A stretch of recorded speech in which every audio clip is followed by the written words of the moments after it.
नमस्कार दोस्तों, आज हम पढ़ेंगे कक्षा 10वीं गणित का एक इम्पोर्टेंट टॉपिक जिसका नाम है यूक्लिड विभाजन एल्गोरिदम। तो देखिए, परीक्षा में ऐसा क्वेश्चन अक्सर पूछ लिया जाता है जहां पे दो संख्याएं दे दी जाती हैं और कहा जाता है इनका एचसीएफ ज्ञात करिए यूक्लिड विभाजन एल्गोरिदम के द्वारा। तो हम कैसे ज्ञात करेंगे इसके बारे में हम आपको बताएंगे, बहुत आसान तरीके से सिखाएंगे और हम उदाहरण एक करेंगे और प्रश्नावली 1.1 का जो प्रश्न एक है इसके 3 क्वेश्चन हैं, इन तीनों क्वेश्चनों को हल करना भी सिखाएंगे। तो देखिए, सबसे पहले हम समझ लेते हैं यूक्लिड विभाजन एल्गोरिदम का प्रयोग हम कैसे करते हैं। तो ध्यान देना, यदि दो संख्याएं आपको a और b दी गई हैं, ध्यान देना दो संख्याएं a और b दी गई हैं जहां पे a संख्या बड़ी है b संख्या छोटी है, और यदि हम इसमें यूक्लिड विभाजन एल्गोरिदम लगाएंगे तो फिर क्या आएगा। देखिए, a बराबर b आएगा, यहाँ पे a बराबर b इंटू q आएगा प्लस r आएगा।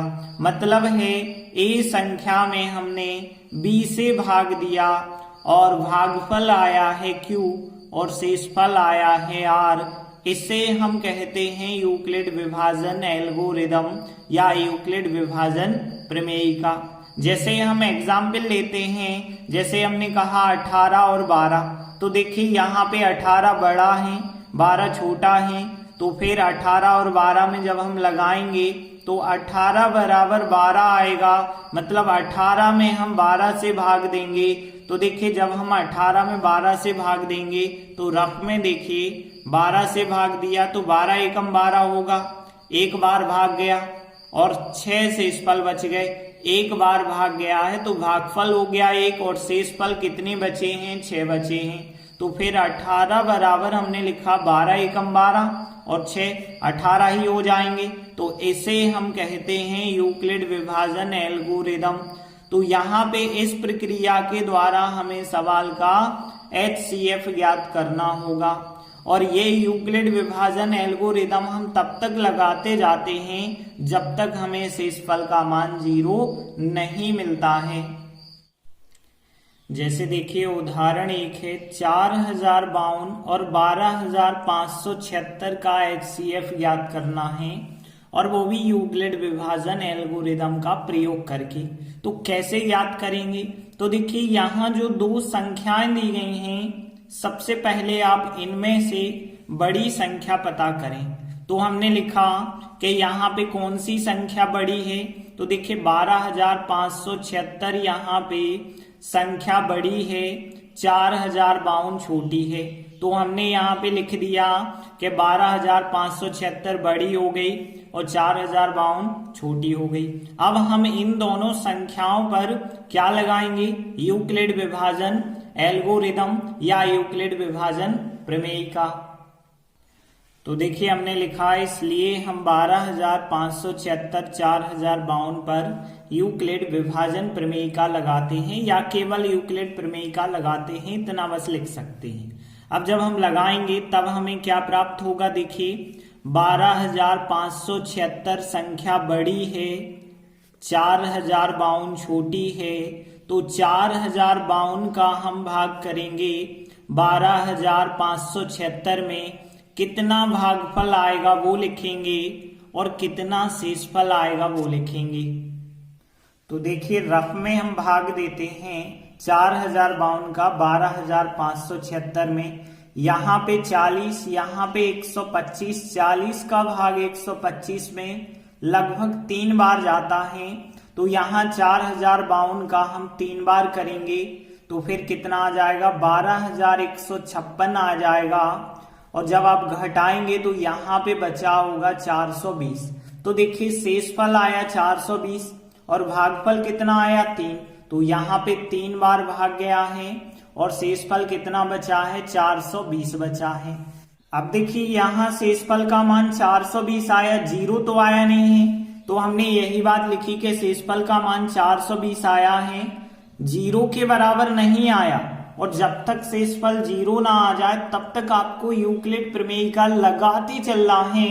तो अब हम दोबारा यूक्लिड विभाजन प्रमेय का लगाएंगे, लेकिन इस बार जो है अब हम 4052 पे लगाएंगे और 420 पे लगाएंगे। तो ध्यान रखना है कि जो भाजक था उस भाजक पे लगाना है और जो शेषफल था उस शेषफल पर लगाना है। तो इसलिए हम भाजक जो था 4052 और शेषफल 420 जो था, इन दोनों पर यूक्लिड प्रमेय का लगाते हैं। तब क्या प्राप्त होगा हमें? तो हमने लिखा कि जब हम यूक्लिड प्रमेय का लगाएंगे तो देखिए 4052 पे लगा रहे हैं, 4052 बड़ा है तो 4052 बराबर 420 छोटा है तो 420 का भाग करना होगा। अब 420 का भाग जब हम 4052 में देंगे तो देखिए रफ में देते हैं। देखिए यहाँ पे 42 देखें, यहाँ 405, तो 42 का 405 में यदि आप भाग देंगे तो देखो 42 का 10 बार में तो 420 होता, लेकिन 420 से कम है मतलब 9 बार जा रहा होगा। तो 9 बार आप करेंगे तो 420 का 9 बार गुणा करना होगा। तो फिर कितना आ जाएगा? यहाँ पे 3780 आ जाएगा और घटाएंगे तो शेषफल 272 बचा होगा। तो देखिए यहाँ पे कितनी बार भाग गया? 9 बार गया है और शेषफल कितना आ गया? 272। अब देखिए शेषफल फिर भी 0 नहीं आया तो हम क्या लिखेंगे कि चूंकि शेषफल का मान, चूंकि जो शेषफल आया है वो 272 आया है और वो अभी भी 0 के बराबर नहीं है। 272 आया है जो शेषफल वो 0 के बराबर नहीं है, मतलब हमें फिर से यूक्लिड प्रमेय का लगानी पड़ेगी। लेकिन अब हम जो है किस किस में लगाएंगे? 420 में और 272 में लगाएंगे। मतलब जो नया भाजक बना था उस नए भाजक में और नए शेषफल पर यूक्लिड प्रमेय का लगाएंगे। तो हमने लिखा इसलिए हम नए भाजक 420 और नए शेषफल 272 पर यूक्लिड प्रमेय का लगाते हैं। तब देखिए क्या मिलेगा हमें जब हम यूक्लिड प्रमेय का लगाएंगे 420 और 272 पे। 420 बड़ा है और 272 छोटा है, इसलिए हम 420 में 272 का भाग करेंगे। कितनी बार जाएगा? प्लस शेषफल कितना बचा होगा? तो देखिए रफ में देखिए 272 का 420 में भाग देना। यहाँ 27 हमने देखा, यहाँ 42, 27 एकम 27, 27 दूनी 54, 2 बार में तो ज्यादा हो जाएगा, एक बार ही भाग जाएगा। तो 272 का एक बार करेंगे 272 और फिर घटा देंगे तो 148 यहाँ शेषफल बच जाएगा। तो एक बार भाग गया है और 148 शेषफल बचा है। अब देखिए शेषफल जो 148 आ रहा वो 0 के बराबर तो नहीं आ रहा ना। तो देखिए चूंकि शेषफल जो 148 आया है वो 0 के बराबर तो है नहीं, तो इसलिए हमें यूक्लिड विभाजन प्रमेयिका को पुनः लगाना होगा। लेकिन इस बार हम लगाएंगे जो नया या भाजक है और नया शेषफल है, इन दोनों पर लगाएंगे। तो देखिए हमने लिखा कि इसलिए हम नए भाजक 272 और नए शेषफल 148 पर यूक्लिड प्रमेयिका लगाते हैं। अब कैसे लगाएंगे? देखिए 272 बड़ा है, 148 छोटा है, तो यहाँ पे क्या प्राप्त होगा हमें? 272 बराबर, अब 148 का हम भाग करेंगे क्योंकि 148 छोटा है, तो 148 का भाग कितनी बार जाएगा प्लस शेषफल कितना बचा होगा। अब देखिए रफ में भाग करते हैं 148 का 272 में। यहाँ पे 14 देखिए, यहाँ पे 27, 14 दूनी 28 होगा, ज्यादा हो जाएगा, एक बार ही भाग जाएगा। तो 148 एकम 148 घटाएंगे 124 शेषफल बच जाएगा। तो देखिए भागफल आया 1, मतलब एक बार भाग गया है और शेषफल कितना बच गया है 124। अब देखिए शेषफल जो 124 बचा है ये 0 के बराबर तो है नहीं, तो हमने लिखा चूंकि शेषफल 124 0 के बराबर नहीं है, इसलिए हम नए भाजक और नए शेषफल इन दोनों पर यूक्लिड प्रमेयिका पुनः लगानी पड़ेगी। तो देखिए हमने लिखा है इसलिए हम नए भाजक 148 और नए शेषफल 124 पर यूक्लिड प्रमेय का लगाते हैं। तब हमें क्या प्राप्त होगा, 148 बड़ा है 124 छोटा है, तो 148 बराबर 124। 124 का भाग करना होगा 148 में, कितनी बार भाग जाता है, तो देखिए 124 का भाग 148 में करेंगे तो यहाँ 12 यहाँ 14, 12 का 14 में एक बार ही जाएगा तो 124 एकम 124 होगा, और जब आप घटा देंगे तो शेषफल बच जाएगा 24। अब देखिए यहाँ पे एक बार भाग गया है और शेषफल कितना बच गया है, 24 बच गया है। अब जो 24 शेषफल बचा है ये भी तो 0 के बराबर नहीं है, तो हमने लिखा चूंकि शेषफल जो 24 बचा है वो 0 के बराबर नहीं है, इसलिए हमें नए भाजक और नए शेषफल पर यूक्लिड प्रमेय का पुनः लगानी होगी। तो हमने लिखा इसलिए हम नए भाजक 124 और नए शेषफल 24 पर यूक्लिड प्रमेय का लगाते हैं। अब देखिए 124 बड़ा है तो 124 बराबर 24 छोटा है, तो 24 का हम भाग करेंगे 124 में, कितनी बार भाग जाएगा प्लस शेषफल कितना बचा होगा। तो देखिए रफ में 24 का भाग 124 में देंगे, 24 पंचे 120 होता है, 5 बार भाग जाएगा, 4 शेषफल बचा होगा, तो 5 बार भाग गया है और 4 शेषफल बचा है। अभी भी जो 4 शेषफल बचा है वो 0 के बराबर तो है नहीं, तो देखिए हमने लिखा चूंकि शेषफल जो 4 है वो 0 के बराबर नहीं है, इसलिए हम नए भाजक 24 और नए शेषफल 4 पर यूक्लिड प्रमेय का पुनः लगाएंगे। तो देखिए हमने लिखा कि इसलिए हम नए भाजक 24 और नए शेषफल 4 पर यूक्लिड प्रमेय का लगाते हैं। देखिए 24 बड़ा है तो 24 बराबर 4 छोटा है, तो 4 का भाग करना होगा, 4 का भाग 24 में पता है 4 6 24, 6 बार जाता है, शेषफल कुछ नहीं बचता है 0। रफ में देखिए 4 का भाग 24 में 6 बार जाएगा, 4 6 24, घटाएंगे तो संख्या कट जाएंगी, शेषफल 0 माना जाएगा। अब देखिए शेषफल 0 यदि आ जाता है तो जो अंतिम भाजक होता है वही हमारा HCF कहलाता है। तो देखिए हमने लिखा यहाँ शेषफल 0 आ गया है और अंतिम भाजक क्या है, अंतिम भाजक 4 है।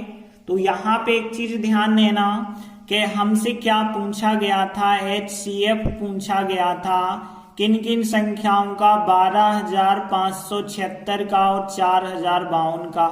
तो इन दोनों का जो HCF होगा वो अंतिम भाजक जो आया होगा, अंतिम भाजक 4 आया है, तो इन दोनों संख्याओं का महत्तम समापवर्तक 4 हो जाएगा हमारा आंसर। तो देखिए ये सवाल आपको बहुत बड़ा लगा होगा, लेकिन हमने पूरा अच्छा सिस्टमेटिक तरीके से करवाया है, क्योंकि अक्सर स्टूडेंट क्या करते हैं, ये वाली भाषा नहीं लिखते हैं, लेकिन ध्यान रखना ये भाषा भी लिखना जरूरी है, तभी आपको पूरे नंबर मिलेंगे। इसके बाद हम प्रश्नावली 1.1 के पहले प्रश्न पे आ जाते हैं, जहां पे हमारे पास 3 क्वेश्चन हैं। इन तीनों क्वेश्चनों का हमें HCF ज्ञात करना है, वो भी यूक्लिड विभाजन एल्गोरिदम की सहायता से। तो देखते हैं इसका पहला क्वेश्चन 135 और 225। तो इसको हम हल करते हैं। तो यहाँ पे सबसे पहले क्या करना होता है, हमें बड़ी संख्या देखनी होती है। तो यहाँ पे देखें तो 225 बड़ा है और 135 जो है छोटा है। तो हमें बड़ा और छोटा तो पता चल गया, इसलिए हम 225 और 135 पर क्या लगाएंगे, यूक्लिड विभाजन प्रमेय का। तो देखिए हमने लिखा है इसलिए हम 225 और 135 पर यूक्लिड प्रमेय का लगाते हैं। अब कैसे लगाई जाती है तो हम लिखते हैं तब। तो देखिए यहाँ 225 बड़ा है तो 225 में हम भाग करते हैं, किसका भाग करेंगे, जो छोटी संख्या होगी 135 का। 135 का 225 में भाग करना है, कितनी बार भाग जाता है, प्लस शेषफल कितना बचता है वो हमें लिखना होगा। जैसे हम रफ में देखें तो 135 का भाग हम कर रहे हैं 225 में, यहाँ 13, यहाँ 22, 13 का 22 में वैसे एक ही बार जाएगा, 135 एकम 135 आएगा, घटाएंगे तो 90 शेषफल बचा होगा। तो एक बार भाग गया है, भागफल तो एक आया है लेकिन शेषफल कितना आया है 90। अब देखिए शेषफल जो आया है वो 0 के बराबर तो आया नहीं है, तो देखिए हमने लिखा चूंकि शेषफल जो 90 आया वो 0 के बराबर नहीं आया है, इसलिए हम 135 और 90 मतलब जो भाजक था और जो शेषफल था इन दोनों के बीच जो है यूक्लिड प्रमेय का लगाएंगे। तो देखिए हमने लिखा इसलिए हम भाजक 135 और शेषफल 90 पर यूक्लिड प्रमेय का लगाते हैं। अब देखिए यहाँ नया शब्द नहीं लिखेंगे कि नया भाजक और नया शेषफल। क्यों नहीं नया शब्द लिखेंगे? क्योंकि अभी पहली बार का ही भाजक है, पहली बार का ही शेषफल है। अब यदि दोबारा शेषफल आएगा तो वो नया शेषफल, दोबारा जो भाजक बनेगा वो नया भाजक बनेगा। तो यहाँ पे देखिए 135 को हमने केवल भाजक लिखा, इससे केवल शेषफल लिखा, और यदि हम इसमें यूक्लिड प्रमेय का लगाते हैं तब क्या प्राप्त होगा यहाँ पे? तो देखिए 135 और 90 के बीच देखें, 135 बड़ा है तो 135 में भाग करेंगे, 90 छोटा है तो 90 से। अब 90 का भाग करना है 135 में, तो देखिए 90 का भाग 135 में करेंगे तो 90 एकम 90 होगा, एक बार 45 शेषफल बच जाएगा। तो एक बार भाग गया है प्लस 45 शेषफल बच गया है। अब देखिए शेषफल जो 45 आया 0 के बराबर तो आया नहीं है, तो देखिए हमने लिखा चूंकि शेषफल 45 जो आया वो 0 के बराबर नहीं आया, इसलिए हम जो नया भाजक बना होगा और जो नया शेषफल बना होगा, नया भाजक बना है 90, नया शेषफल 45 जो बना है, इन दोनों पर यूक्लिड प्रमेय का पुनः लगाएंगे। तो देखिए हमने लिखा कि नए भाजक 90 और नए शेषफल 45 पर यूक्लिड प्रमेय का लगाते हैं, तब क्या आएगा? देखिए 90 बड़ा है 45 छोटा है, तो 90 में भाग करना होगा 45 का, तो 90 बराबर लिखेंगे 45। 45 का भाग अब हम 90 में देंगे, तो देखिए 45 का भाग 90 में देंगे तो 45 दूनी 90 होता है, 2 बार में 90 आ गए, कट जाएगी संख्या, मतलब शेषफल 0 आ जाएगा। तो 45 का भाग 2 बार गया और शेषफल 0 आ गया। देखिए यहाँ पे शेषफल 0 आ गया है और अंतिम भाजक है 45, इसीलिए HCF क्या हो जाएगा 45। तो देखिए हमने लिखा यहाँ शेषफल 0 आ गया है और अंतिम भाजक जो है वो 45 है, इसीलिए जो दो संख्याएं थी हमारे पास 135 और 225, इन दोनों संख्याओं का जो HCF होगा वो कितना हो जाएगा 45। यही हमारा आंसर होगा। इसके बाद देखते हैं दूसरा 196 और 38,220। तो देखिए यहाँ पे 196 38,220, यहाँ पे बड़ी संख्या सबसे पहले तो हम बताते हैं, तो यहाँ 38,220 जो है बड़ी संख्या है और 196 छोटी संख्या है, इसलिए हम इन दोनों संख्याओं पर यूक्लिड प्रमेय का लगाएंगे। तो देखिए हमने लिखा इसलिए हम 38,220 और 196 पर यूक्लिड प्रमेय का लगाते हैं। तब देखिए 38,220 यहाँ पे बड़ी संख्या है, 196 छोटी संख्या है, तो 196 का भाग हम करेंगे 38,220 में, कितनी बार भाग जाएगा गुणित करके लिखेंगे भागफल, और प्लस कितना बचा होगा वो शेषफल कहलाएगा। तो देखिए हम रफ में देखते हैं 196 का भाग 38,220 में कैसे देना है। देखिए यहाँ 19 19 दूनी 38, 2 बार जाना चाहिए लेकिन 2 बार में ज्यादा हो जाएगा। यहाँ पे 2 बार में यदि आप करोगे तो 392 हो जाएंगे, जबकि 382 हो रहे हैं, तो यहाँ एक बार हमें देना पड़ेगा, तो 196 एकम 196 आएगा, और फिर आप घटाएंगे तो यहाँ पे 186 बच जाएंगे। उतारेंगे आप 2 और फिर देखेंगे तो यहाँ 19 यदि आप लें और यहाँ 186 लें तो 19 का भाग 186 में 9 बार जाएगा, क्योंकि 19 नम्मा 171 होता है। 10 बार में तो 190 ज्यादा हो जाएगा, तो 9 बार करेंगे तो 196 का गुणा यदि 9 बार करेंगे तो यहाँ 1764 आएगा। और जब आप घटाएंगे तो यहाँ 98 बचे होंगे, 1 जीरो और उतार लेंगे। अब देखिए 19 और यहाँ पे देखिए 98, 19 पौने 95, 5 बार जाना चाहिए। तो 5 बार जब आप करेंगे 196 का 5 बार तो 980 आ जाएंगे, और घटाएंगे तो संख्याएं कट जाएंगी, शेषफल 0 आ जाएगा। 195 बार भाग गया है तो 195 बार भाग गया और शेषफल क्या आया 0। अब देखिए यहाँ तो शेषफल 0 एक ही बार में आ गया, तो कोई समस्या नहीं है, बहुत आसानी से सवाल हो गया, क्योंकि हमें तब तक करना है जब तक शेषफल 0 ना आ जाए, और पहली बार में ही शेषफल 0 आ गया तो और सही है। हमें यहीं पे आंसर मिल जाएगा कि यहाँ पे शेषफल 0 आ गया है और भाजक जो है क्या था 196 था जब शेषफल 0 आया है, और तो 196 ही तो HCF हो जाएगा। तो देखिए हमने लिखा यहाँ शेषफल 0 आ गया है, और इस स्थिति में भाजक क्या था 196 था, मतलब 196 से भाग किया है तब शेषफल 0 आया है। इसलिए HCF दो संख्याएं जो हमें दी गई थी 196 और 38,220, इन दोनों संख्याओं का महत्तम समापवर्तक HCF जो होगा वो 196 ही हो जाएगा। तो यही हमारा आंसर हो गया। इसके बाद तीसरा क्वेश्चन देखते हैं। 867 और 255 का HCF ज्ञात करना है।